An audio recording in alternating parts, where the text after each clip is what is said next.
Pernikahan gadis cantik dengan seorang pria hitam legam, lusuh, dan tak punya apa-apa membuat seluruh kampung gempar. Mereka mencibir, menghina, bahkan mencoret nama gadis itu dari silsilah keluarga. Tapi 3 dekade kemudian, semua kepala tertunduk saat kebenaran yang mereka remehkan perlahan terungkap dan mengguncang seisi kota. Halo sahabat YouTube di seluruh Indonesia.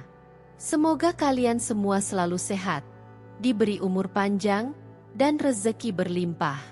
Kali ini, kami hadir dari kota Blora, Jawa Tengah, dengan sebuah kisah viral yang akan membuat hati kalian campur aduk, antara haru, marah, dan takjub. Sebelum kita mulai ceritanya, jangan lupa klik like, subscribe, dan nyalakan lonceng notifikasi, agar kalian gak ketinggalan kisah-kisah viral, penuh hikmah dari channel ini. Namanya Sari, gadis desa yang dikenal paling cantik di kampung Wonosari, sebuah dusun kecil di pinggiran Blora, Jawa Tengah.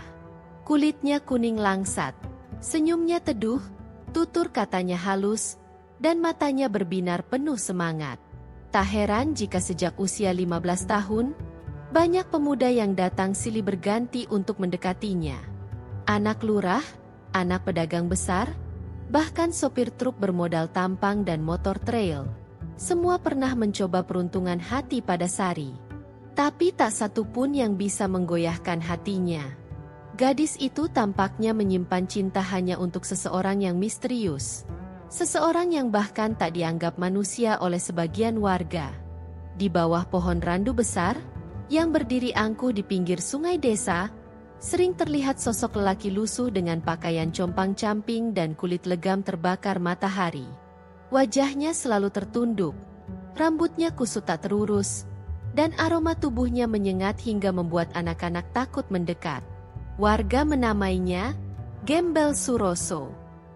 Tak ada yang tahu dari mana asal-usulnya, kenapa ia memilih tinggal di gubuk reot di belakang kandang sapi kosong, dan mengapa ia selalu menatap langit saat hujan turun, seolah mengadu pada semesta. Ia tak pernah minta-minta, hanya duduk diam setiap hari sambil menggenggam buku lusuh yang warnanya sudah memudar. Setiap kali ditanya, hanya tersenyum dan menjawab dengan suara lirih, "Hidup ini ujian." Orang-orang mencibir. Mereka percaya lelaki itu gila. Tapi bagi Sari, ada yang berbeda. Tatapan mata Suroso bukan tatapan orang linglung. Itu tatapan orang yang pernah terluka dalam, namun masih menjaga harapan. Dan sejak pertama kali mata mereka bersitatap, hati Sari bergetar. Ada sesuatu yang tidak bisa dijelaskan dengan logika.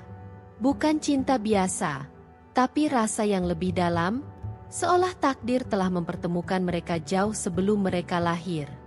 Gadis desa itu mulai sering diam-diam memberi makanan, meninggalkan sepotong roti di dekat batu besar, atau sebotol air minum di samping gubuk reot tempat pria itu tidur. Tak ada yang tahu niat Sari, dan ia pun tak menjelaskannya kepada siapapun. Ia hanya mengikuti kata hatinya, meski itu berarti harus menantang seluruh isi kampung. Ketika kabar pernikahan Sari dengan Suroso menyebar, seluruh kampung gempar. Bukan cuma keluarga, tapi juga tetangga kanan kiri sampai warga desa sebelah ikut membicarakan.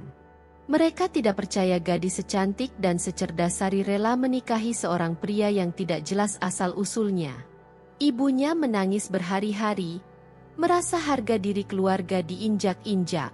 Ayahnya, yang selama ini menjadi panutan warga karena bijak dan disegani, marah besar. Ia mengurung diri di kamar, menolak berbicara dengan siapapun.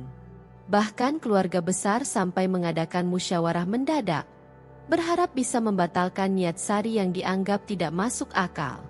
Tak hanya itu, cibiran dan hinaan berdatangan dari segala arah. Sari kesambet jin kali ya, celetuk seorang ibu saat lewat depan rumahnya. Cantik-cantik kok pilihannya Gembel, tambah yang lain sambil tertawa. Banyak sahabat lama memilih menjauh. Undangan pernikahan yang dibagikan hanya mendapat sedikit tanggapan. Bahkan sebagian dikembalikan dengan catatan kasar. Namun Sari tidak goyah. Di wajahnya tak terlihat sedih ataupun marah, hanya ada keyakinan yang kuat bahwa pilihan hatinya bukan sebuah kesalahan. Hari pernikahan akhirnya tiba.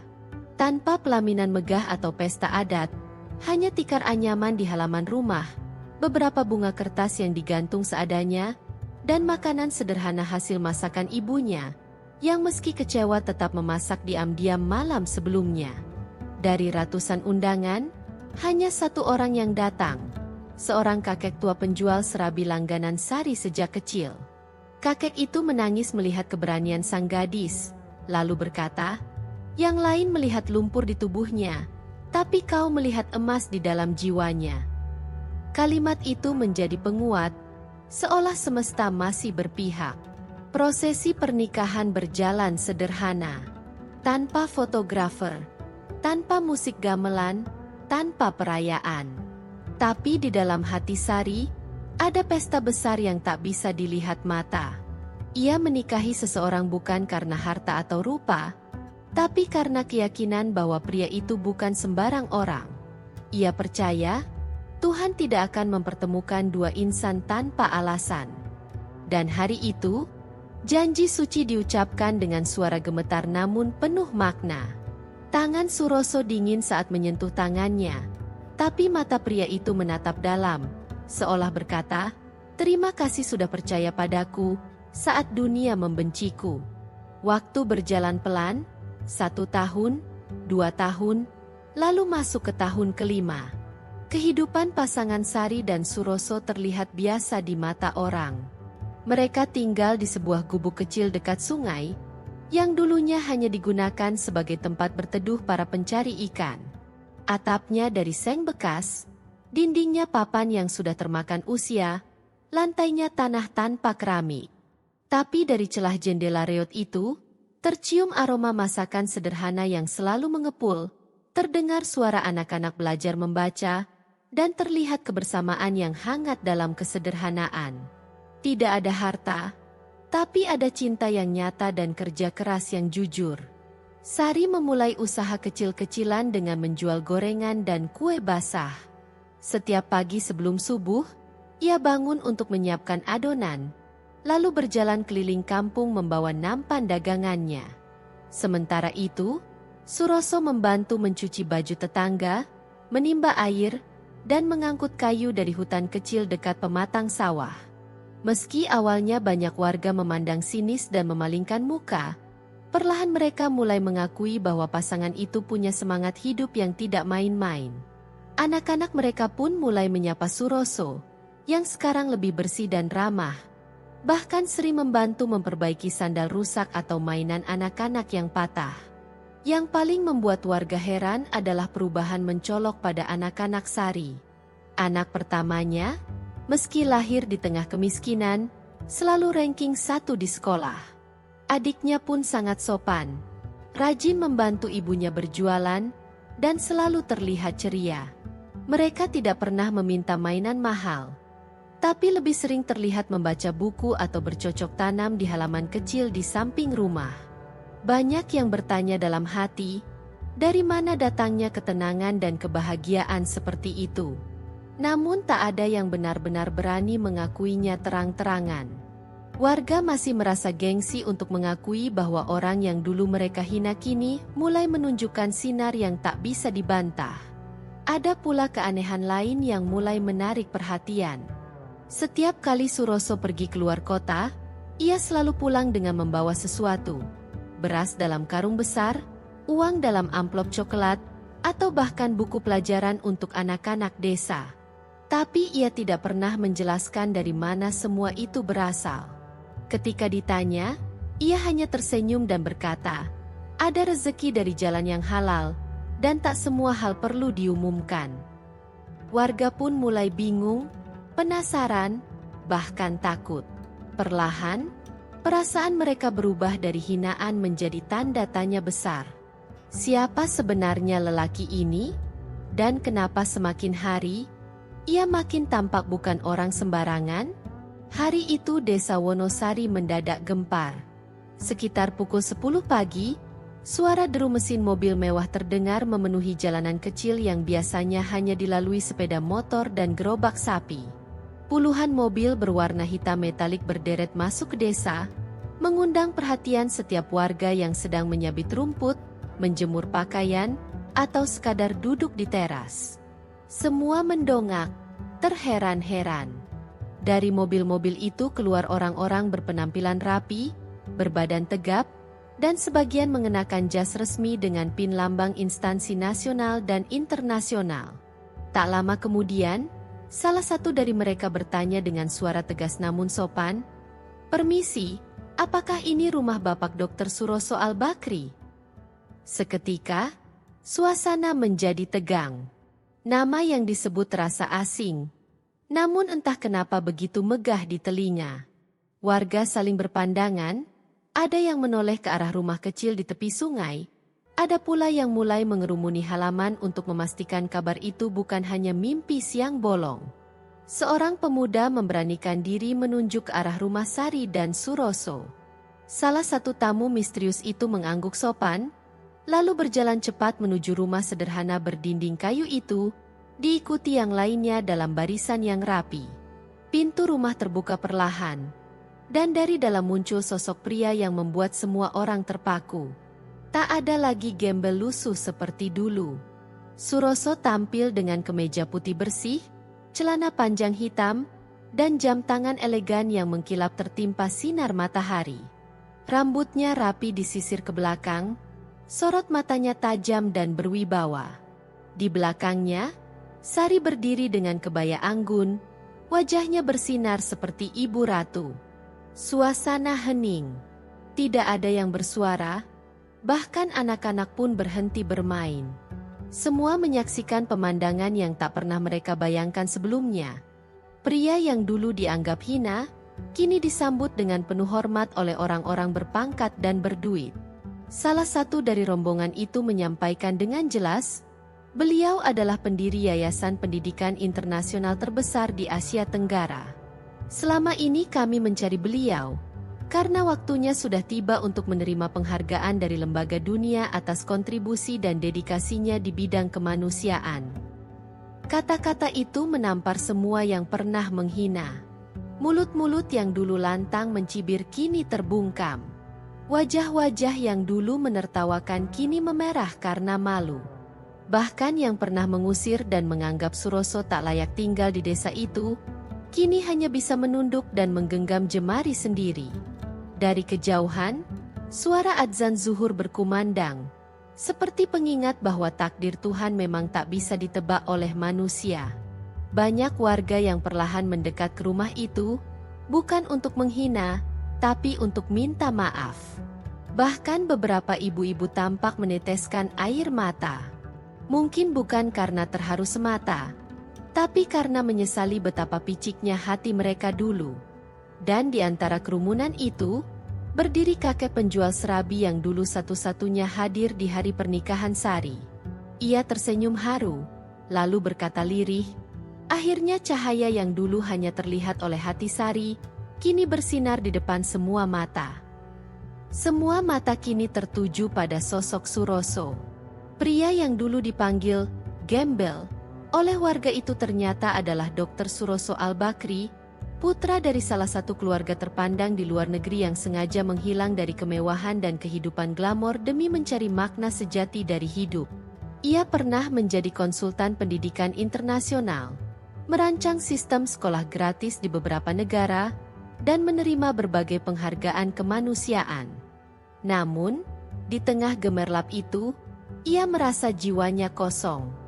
Hingga akhirnya, dalam diam, ia meninggalkan semua, gelar, jabatan, bahkan hartanya, untuk merasakan hidup dari bawah. Tak satu pun dari warga yang tahu bahwa gembel hitam legam yang mereka remehkan itu sebenarnya berbicara dalam 4 bahasa, memiliki jaringan global, dan mampu menyulap sistem pendidikan tradisional menjadi modern. Ia memilih desa Wonosari secara acak, hanya karena ia terpesona pada suara adzan yang sayup-sayup terdengar saat keretanya melintas dulu. Ia turun, dan mulai hidup sebagai orang biasa. Waktu itu tak ada yang peduli padanya, kecuali satu orang, Sari. Perempuan yang tanpa syarat memberikan kepercayaan, makanan, dan akhirnya, hati. Kini, semua yang dulu menutup pintu untuk mereka hanya bisa menyaksikan dengan mata berkaca-kaca bagaimana Suroso berdiri gagah, sambil memaparkan rencana pembangunan kompleks sekolah internasional berbasis pesantren dan pusat pelatihan keterampilan di desa itu. Bukan hanya itu, ia juga menunjuk beberapa anak muda berbakat untuk menerima beasiswa penuh ke luar negeri. Dan semua itu ia lakukan bukan untuk membalas dendam, tapi sebagai bentuk rasa syukur. Karena di desa inilah aku kembali menemukan arti manusia dan cinta sejati. Ucapnya lirih, disambut isak tangis warga yang dulu terlalu cepat menghakimi. Sari sendiri tak banyak berkata. Ia hanya berdiri di samping suaminya dengan air mata yang tak terbendung. Bukan air mata kesombongan, melainkan haru yang mendalam. Semua penderitaan, hinaan, dan cemoohan kini berubah menjadi penghormatan. Anak-anaknya yang selama ini tumbuh tanpa banyak dipamerkan, kini tampil ke depan, menyampaikan pidato kecil dalam 3 bahasa yang membuat hadirin terpukau. Dan saat keluarga besar Sari yang dulu mengusirnya mencoba mendekat dengan raut penuh penyesalan, wanita itu justru menyambut mereka dengan pelukan. Tidak ada kemarahan tersisa. Yang ada hanya cinta dan pengampunan. Sejak hari itu, suasana desa Wonosari berubah drastis.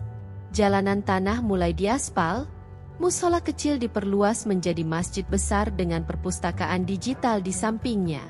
Anak-anak yang dulunya bermain tanpa arah kini berbaris rapi menuju sekolah baru yang dibangun oleh Yayasan Al-Bakri.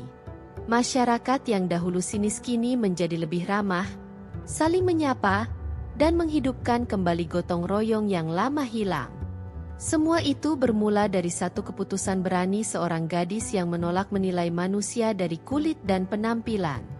Suroso tidak tinggal lama setelah proyek pembangunan berjalan. Ia dan keluarganya kembali ke kota besar, namun tetap rutin mengunjungi desa setiap bulan untuk melihat perkembangan dan menyapa warga. Dalam setiap kunjungan, ia tidak pernah membawa kemewahan. Ia tetap bersahaja, duduk di warung kopi pinggir jalan, menyantap tahu isi buatan warga, dan bercengkerama dengan para petani seolah tak ada jarak. Sikapnya yang rendah hati membuat warga bukan hanya hormat, tapi juga merasa dekat, seperti keluarga sendiri. Yang paling menggetarkan hati adalah ketika warga melihat Suroso membangun sebuah monumen kecil di samping sekolah. Monumen itu berbentuk tangan yang menggenggam tunas, dilengkapi kutipan sederhana yang terukir, "Jangan pernah pandang rendah seseorang yang sedang tumbuh." Di bawahnya, tertera nama sang istri, Sari Wulandari, sebagai tokoh utama yang mengubah arah hidupnya. Warga yang membacanya seringkali menangis dalam diam, teringat betapa mereka dulu menjadi saksi sekaligus pelaku dari hinaan dan penolakan yang tak beralasan. Kini, nama Sari bukan hanya dikenang di desa, tapi di berbagai media nasional dan internasional sebagai simbol ketulusan dan keberanian hati. Ia menjadi pembicara dalam berbagai forum perempuan, mengangkat isu tentang pentingnya melihat seseorang dari nilai dan perjuangannya, bukan dari tampilan luar. Meski begitu, Sari tetap memilih hidup sederhana. Ia menolak tinggal di rumah mewah, dan lebih senang mengajar anak-anak membaca di teras rumah kecil yang dulu sempat jadi tempat penuh cibiran. Ketika warga dari desa lain datang berkunjung dan bertanya, bagaimana bisa kisah cinta seorang gadis desa dan gembel menjadi kisah yang mengguncang dunia? Maka warga Wonosari hanya akan tersenyum, menunjuk ke arah rumah kecil di tepi sungai dan menjawab, "Di rumah itulah, kami belajar bahwa harga manusia bukan dilihat dari pakaiannya, tapi dari isi hatinya." Dan sejak saat itu, cerita tentang Sari dan Suroso menjadi legenda hidup di tanah Blora, dikenang dari mulut ke mulut, dari generasi ke generasi. Sahabat YouTube, dari kisah ini kita belajar bahwa jangan pernah menilai seseorang dari tampilan luar, karena bisa jadi, ia sedang menyembunyikan dunia yang tak terbayangkan. Jangan lupa like, komen, Dan subscribe channel ini agar kamu gak ketinggalan kisah viral lainnya. Sampai jumpa di cerita selanjutnya.